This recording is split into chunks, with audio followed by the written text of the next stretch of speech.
Trump administration appeals against Dreamer immigrant ruling to top court.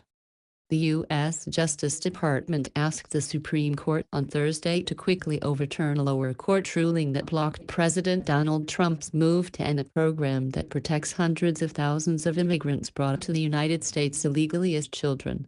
Solicitor General Noel Francisco said in a court filing time is of the essence and asked the High Court to rule on the case before its current term ends in June.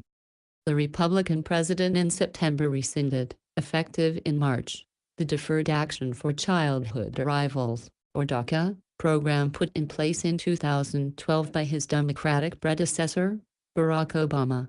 Trump asked the Republican-controlled Congress to come up with a legislative fix, which it has not yet done.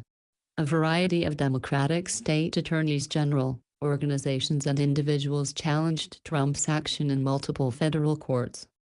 The administration is challenging the January 9th decision by San Francisco-based U.S. District Judge William Alsop, who ruled that DACA must remain in place while the litigation is resolved. The Justice Department did not file an emergency application that, if successful, would result in the judge's ruling being put on hold within days. That means the program will remain in effect until the Supreme Court resolves the case. A decision could take more than a year if the court takes up the case but declines to speed up resolution of it, issuing a ruling in its current term.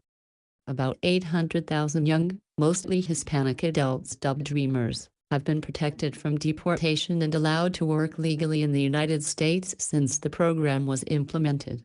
As of September, when the most recent figures were made available, 690,000 young adults were protected under the program. Alsop's ruling came during negotiations between Trump and congressional leaders over immigration policy.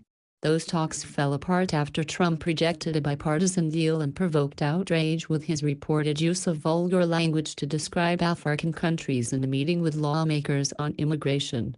The Justice Department's move to go directly to the Supreme Court is unusual because the administration is essentially seeking to circumvent the Ninth U.S. Circuit Court of Appeals, which previously ruled against it over Trump's temporary travel bans on people entering the United States from 7 Muslim-majority countries.